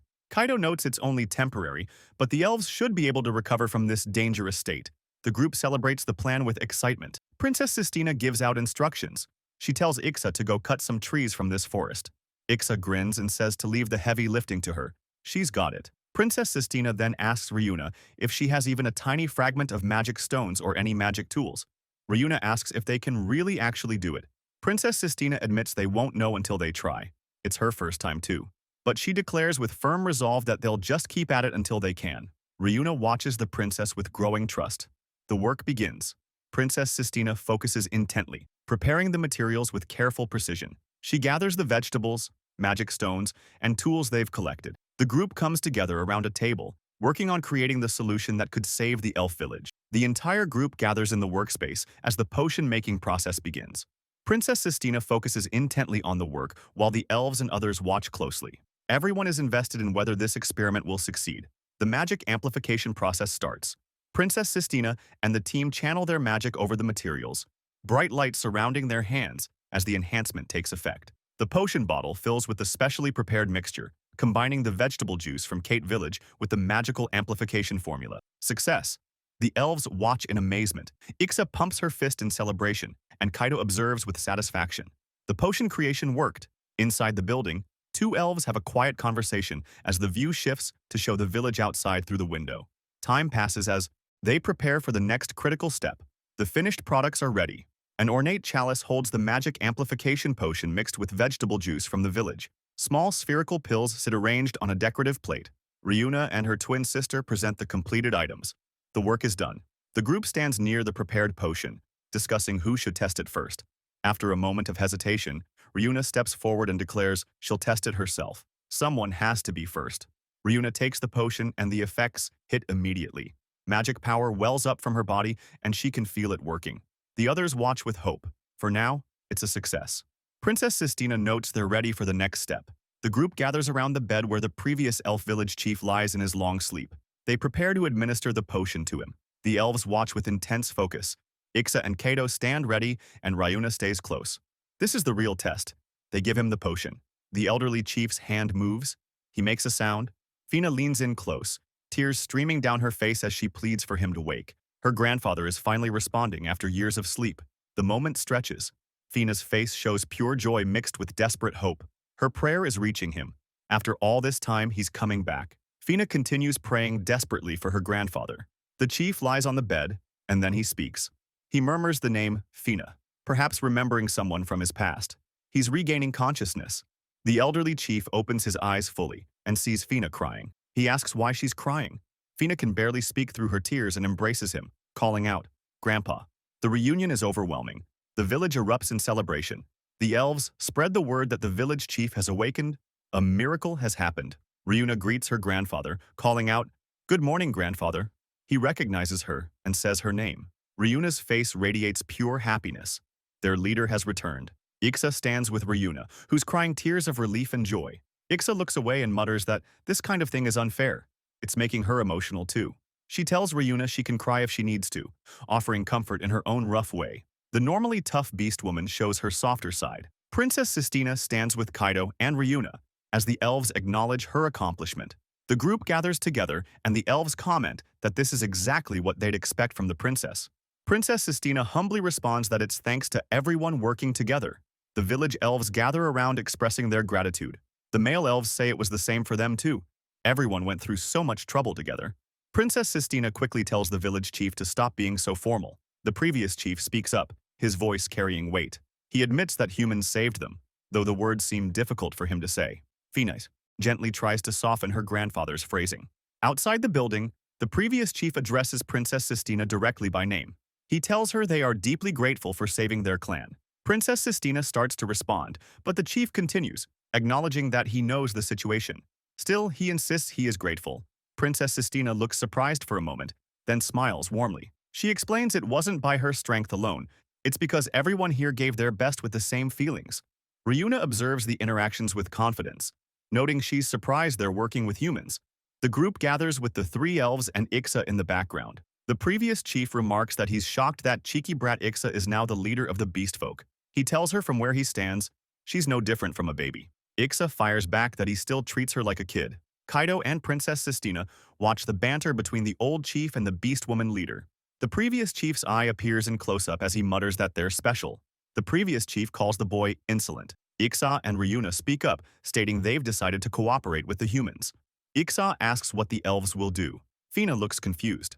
The previous chief responds that it's no longer for him to decide. Ryuna should decide. He confirms that the current village chief is Ryuna now. Ryuna smiles as the decision settles. The group watches. Fina, Ixa, and the previous chief all present. Outside near the building, Kaido and Princess Sistina discuss what comes next. Kaido announces he's decided about the treasure. Ryuna makes the official declaration. Standing with the previous chief and a male elf beside her, she announces that the elves also agree with the new lord's intentions and swear to cooperate. Kaido's face shows satisfaction. Princess Sistina looks surprised at the formal commitment. The alliance forms. The elves ask if there are any objections to the village chief's decision. Princess Sistina's eyes show emotion. Princess Sistina and Kaido stand with the magical items as Ryuna tells them she looks forward to working with her lord from now on. The entire group comes together and Princess Sistina thanks them. Everyone responds in kind. The scene shifts away from the forest. A grand castle appears with its towers and flags. A teacup is placed down. Inside an ornate room with elaborate curtains, two maids stand near a tea set on the table. Back at the castle, the two older princesses have their own conversation. First, Princess Ariel Larlat drinks her tea, noting it's been a while since that girl was sent to the frontier. Second, Princess Khalifa Larlat touches her face and says she figured Sistina would have given up by now. Khalifa suddenly speaks up with an idea, telling her sister Ariel she's thought of something good. Ariel responds. Back at the castle, Khalifa continues her scheming. She suggests to Ariel that as her older sister, she should give Sistina a trial. She starts to give an example of what she means. Ariel finds the idea intriguing and agrees. The scene shifts to show a group of knights standing together. They remain unaware of what's being planned. Khalifa's thoughts turn to Sistina, considering what lies ahead for her youngest sister. The scene returns to the frontier territory. Kaido asks Princess Sistina if the position is acceptable. She confirms it is and thanks him. Fina excitedly announces that with the elves' cooperation, the teleportation magic device is finally complete. The group gathers around the magical circle drawn on the ground. Kaido expresses confidence that the test will succeed. Ixa calls out that everything is set up on the other side too. All that's left now is to test the princess. The group prepares as feet approach the circle. The previous elf chief arrives despite needing rest, insisting on seeing the teleportation magic tool he's heard about. Fina and other elves tell him he should still be resting. The scene is now complete and ready for the experiment. Ryuna explains that once her grandfather decides something, he never stops until he sees it through. Ixa comments that the previous chief is just like him. Kaido observes that the two are close as always, finding it heartwarming. Ixa protests that he's not that stubborn. Moving to the experiment details, the setup is explained. The devices are positioned in the elf village, the beastman's village, and the human village. If they move in sequence and return successfully, it will confirm everything works. The previous chief asks Princess Sistina if she's about to begin the experiment. Princess Sistina explains that before, the dragon vein's influence made the destination unstable, but this time it will work. She strengthened the device by embedding the magic stones she received. Fina asks if she can stay to witness it as well. Princess Sistina agrees. The entire group gathers around the teleportation circle. Princess Sistina announces she's starting and activates the magic. The magic circle erupts with dramatic effects. The group watching sees Princess Sistina and Ixa disappear. Princess Sistina reports she's successfully teleported to the Beastman village first. She then teleports them to the human village. The plan is to return to the elf village next. Princess Sistina focuses and counts down. If everything goes as planned, this should work. 3, 2, 1. She activates the return. The teleportation completes with explosive magical energy and debris. Princess Sistina and Ixa materialize back at the elf village. Kaido confirms they made it back. The signature from the other locations is clear. Documents showing the successful connections are visible. The entire group erupts in celebration. It's a huge success. The others look confused. Wasn't it already finished? What improvements is Princess Sistina talking about? Princess Sistina thanks them and announces they can now move forward with improvements. She plans to modify it so humans can be transported too. The group wonders if that's even possible. Princess Sistina explains that theoretically speaking, it should work. It just hadn't been put into practice due to safety concerns. Ixa asks the obvious question, why can't humans use it currently? Princess Sistina responds that's exactly the thing they need to address. Princess Sistina prepares to explain the teleportation device's limitations in a way everyone can understand. She tells them to listen carefully. The most important factor among all the technical aspects is magic power. She explains the fundamental difference between living things and objects. Living things have senses while objects don't feel anything, but teleportation still affects them in various ways. During teleportation, the device causes waves of magic power to surge. People with low magic power get dizzy from those waves, and the waves cause all sorts of disorders in the body. The explanation continues. Princess Sistina notes these effects also damage the brain through heat, extreme cold, and brief but strong vibrations, moments of high intensity. Ixa recognizes this as magical intoxication. Princess Sistina confirms that even for her, if the brain gets destroyed, regeneration is difficult. The brain is a part that's hard to heal even with magic. Kaido asks how they can protect people from this. The easiest solution is to cover the teleportation area with a barrier. That way humans can be protected too during transport. Ryuna hears the explanation and thinks it sounds easy. Princess Sistina admits the barrier method is simple, but Fina points out it consumes too much mana and is inefficient. That's why it wasn't adopted in the royal capital. Ryuna suggests adapting the barrier they use in the forest, noting that one uses very little mana. Fina gets extremely excited about this idea, begging Ryuna to teach her. The others observe that Fina is showing that intense, eager expression again. The group works together on implementing the forest barrier design. Everyone gathers around the teleportation circle outdoors. Fina focuses intently on the modifications, while Princess Sistina, Kaido, Ryuna, Ixa, and the previous elf chief observe the process. The work progresses and the group comes together. Everyone's smiling at their successful collaboration. The previous elf chief has sneaked out of his room again to watch. Ixa scolds him, warning that if he collapses again, Ryuna and the others will cry.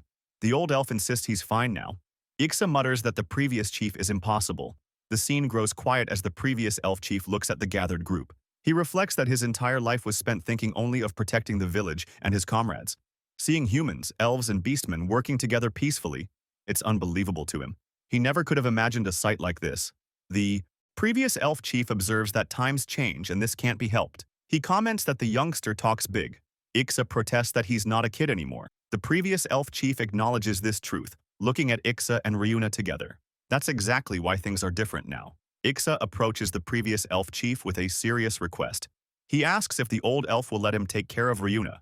The previous elf chief considers the question carefully. He asks Ixa if this is acceptable. The old elf then states directly that Ixa isn't a child anymore. He gives his answer, "Do as you please." Ixa accepts the permission. He thanks the previous elf chief. The two stand together as the moment settles between them. A quiet moment settles in the forest. Ixa stands among the trees, emotions finally surfacing after the conversation with the previous elf chief. The feelings held back for so long are about to come forward. Suddenly, Ryuna makes her move. She rushes toward Ixa through the forest. Ixa barely has time to react before Ryuna jumps at her and embraces her tightly. Ixa calls out in surprise at the sudden embrace. Ryuna declares her feelings directly. She tells Ixa that she loves her too and is so happy that Ixa has been thinking about her that way. Ixa responds that she'll always love Ryuna. Ryuna points out that Ixa was eavesdropping on the conversation just now. Ixa lies on the ground and admits she knows. Ryuna asks Ixa if she loves her. She notes that Ixa was listening to the conversation with her grandfather. Ryuna wants Ixa to say it properly. Not to her grandfather, but directly to her. The others nearby react with various emotional expressions as they witness the moment. Ixa and Ryuna embrace in the forest. Ixa tells Ryuna directly that she loves her.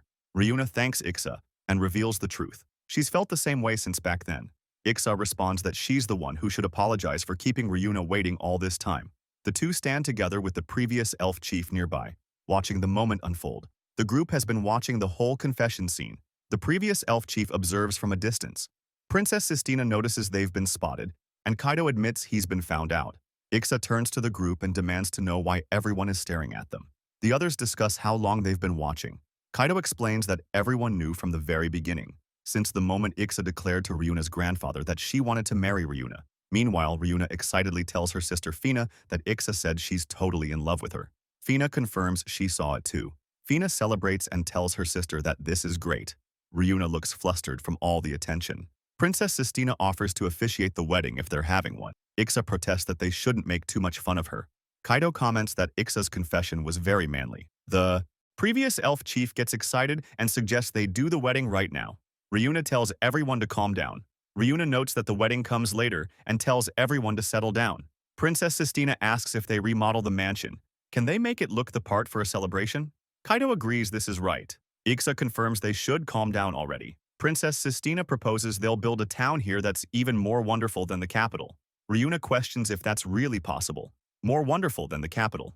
Ixa affirms that's exactly right. Princess Sistina reminds everyone there are still plenty of problems they need to solve first. They should finish all that stuff first, and then things will look better. The previous elf chief reflects that both they and this village have finally taken their first step down a new path. Ryuna calls out to Ixa as the group continues planning their future together. Ryuna acknowledges that Princess Sistina is right. She still hasn't repaid her for saving her life. Princess Sistina sees an opportunity and proposes a deal. She tells Ryuna to leave the wedding preparations to her and promises to make it the happiest wedding in the world. But in return, Ryuna needs to celebrate the wedding in proper style. Ixa agrees to do it if it's for the princess, though she notes that's asking quite a bit. Kaido confirms this arrangement. The group celebrates together with a carriage ride through the territory. Happy moments unfold as the couples embrace and enjoy their time together. Later, Kaido finds himself confused about something, wondering where a particular item has gone. About a week passes. At the human village, the entire group gathers together. Princess Sistina, Kaido, the beastmen, including Ixa, the elves, including Ryuna and Fina, and the villagers. They discuss the construction progress. The work is almost finished, and once completed, getting around will be much easier. After that, they can finally start building the town in earnest. They also need to dig deeper into the dragon vein issue. Everyone agrees on the plan ahead. During the discussion, Ixa suddenly detects something. She tells the group that she smells someone unfamiliar approaching. The others wonder what's happening. In the distance, mounted figures appear. Riders on horseback charge toward the village at full speed. Princess Sistina recognizes who they are. These must be her knights from the capital. The mounted envoys arrive and make their presence known. They announce they are envoys from the royal capital and demand that Lady Sistina Lullard, the Lord, be brought out. The diverse group, including the beastmen, elves, and villagers, watches as an envoy dismounts and bows before Princess Sistina. The envoy greets her, saying it has been a long time. He explains that paying taxes on one's domain is required by law, and therefore he has come to deliver the official notice. Princess Sistina asks what business they have with her. The envoy states he has brought something with him. Princess Sistina looks at what he's holding and sees it's a tax notice. The envoy reminds her that as she's aware, paying taxes on one's domain is required by law, which is why he's come to deliver this notice. Both Princess Sistina and Kaido look at the document with growing concern. The envoy addresses Lady Sistina as the Lord of the Northern Territory. The tax notice is revealed in full. It demands immediate payment of 50 million euro in taxes. Princess Sistina stares at the notice in complete shock, sweat forming on her face as the reality of the situation hits her.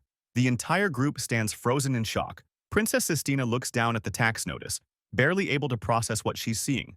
Behind her, all her companions, Kaido, Ixa, Ryuna, Fina, Khalifa, and the others, stare in disbelief at the astronomical figure. 50 million. The shock spreads through everyone present.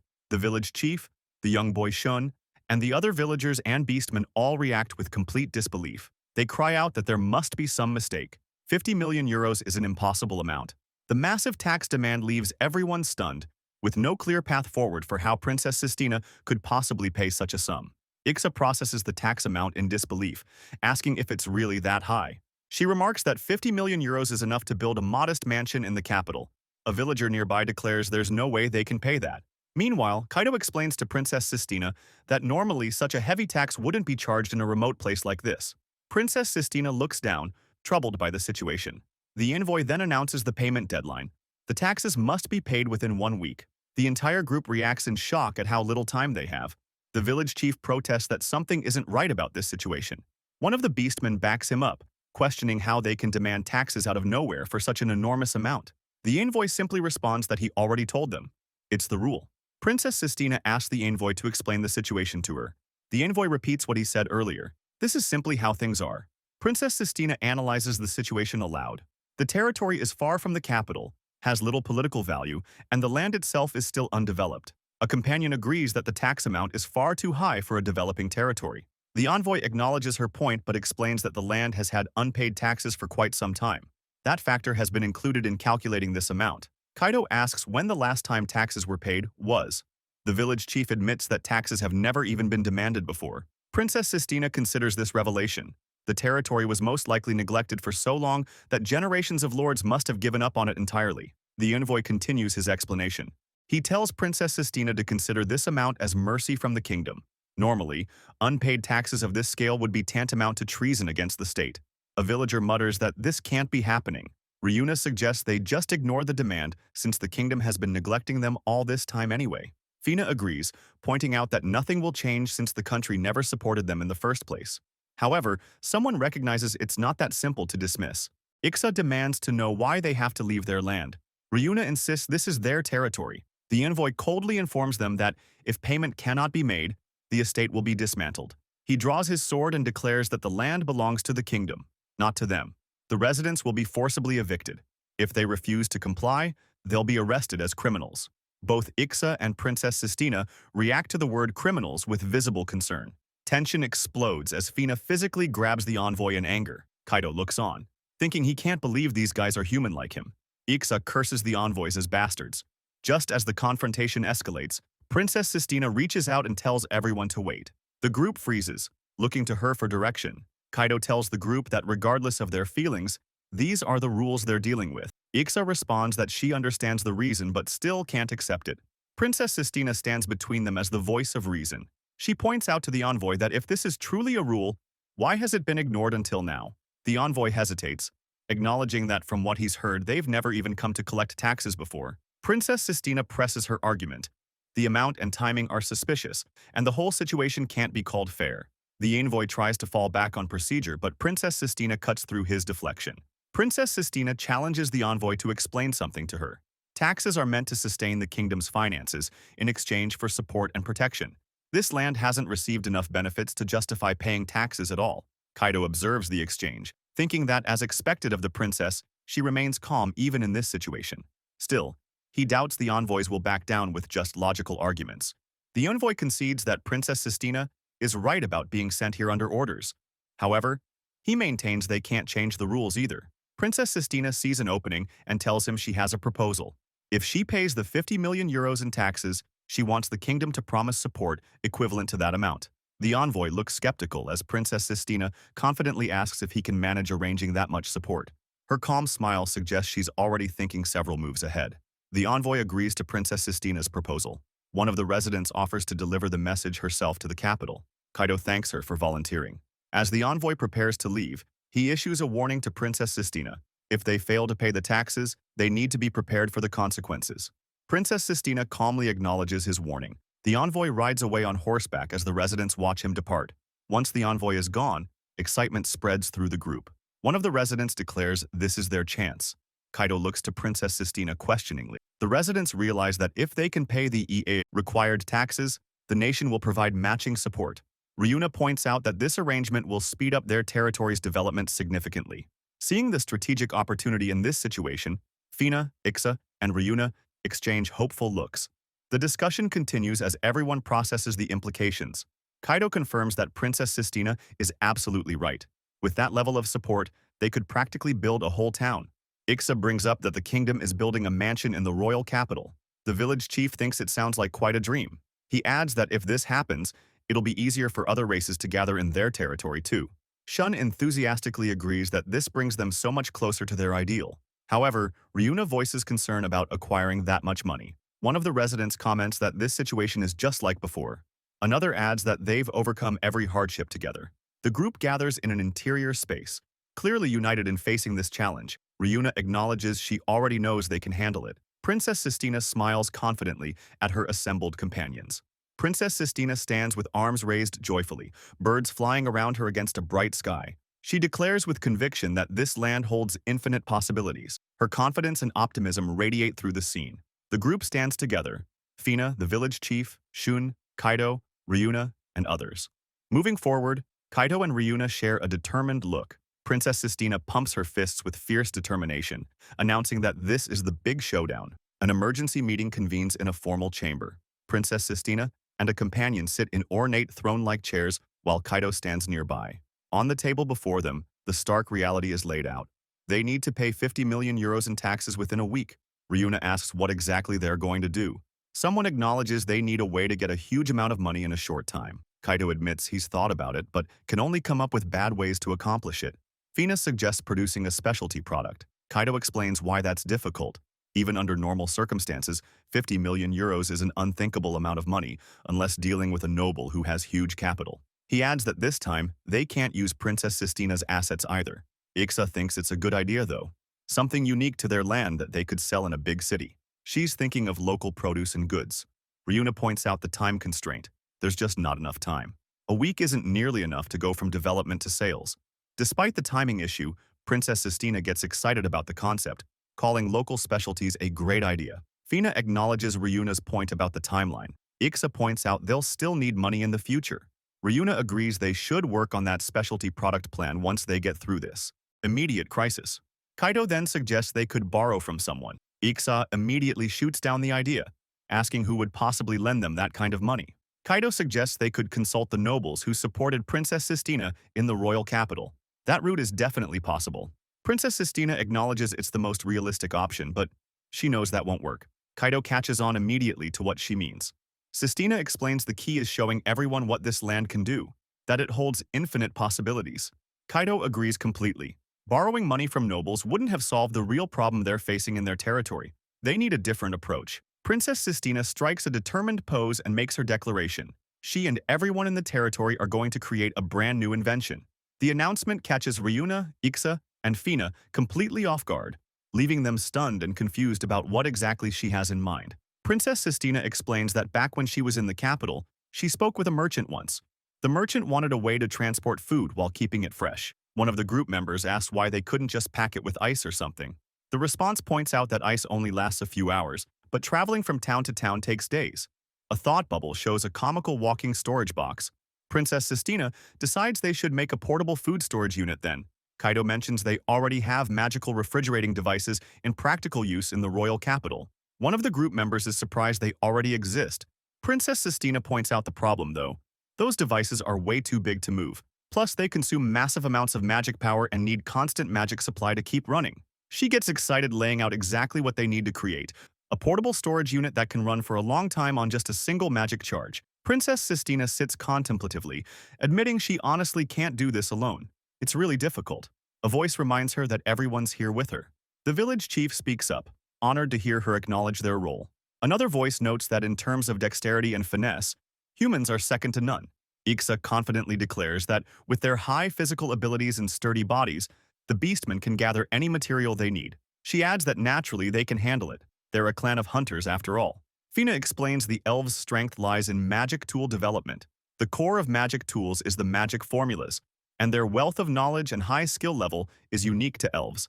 Fina promises to reproduce even the most difficult magic for this project. The group rallies together around the idea that if they combine each of their strengths, they can overcome any hardship. Princess Sistina stands on the stairs in a dynamic pose, calling out that she needs everyone's help. Below, her, Ryuna, Fina, and Ixa look up at her with supportive determination. Ixa tells Princess Sistina to give her the orders. She's ready to go, boss. Princess Sistina smiles and explains the plan. Assembly and finishing work will be done by hand. The entire group gathers around a large table, with Kaido and all the residents ready to work together. The group responds enthusiastically, ready to get started. A character calls out to the princess.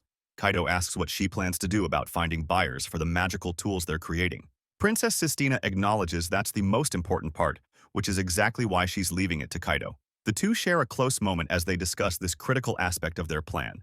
Princess Sistina asks Kaido if she can count on him. Kaido acknowledges her request, He assures her he'll make sure to gather everything by the deadline. Princess Sistina hands him a prototype device. It's just the first version, but she thinks it'll be useful. She entrusts it to him. Kaido tells her she's a big help as he prepares to leave. One of the elves watches them with a gentle smile. Kaido tells Princess Sistina he'll be away from the territory for a while, but tells her not to do anything reckless. She tells him the same thing. The two share a moment before Kaido departs on his mission to find buyers for their magical tools. The work begins across the territory. Kaido and the beastmen head into the forest, using their strength to gather materials and transport supplies. In the workshop, the elves focus on magic tool development, studying formulas and working on the magical components with their specialized knowledge. The human villagers handle assembly and finishing work, carefully following plans and putting together the devices piece by piece. Back in the royal capital, Khalifa laughs wickedly, telling Ariel that pretty soon they'll get to see Sistina's depressed face. Ariel responds that it looks like Sistina hasn't given up yet. Another voice points out that 50 million euro in a week is absolutely impossible if she actually pulled it off. The response agrees. It would be a miracle. Ariel notices something. She spots Kaido walking through the columned hallways of the capital. His expression catches her attention. There's a determined intensity to it. Khalifa calls out to her big sister, noticing Ariel's reaction.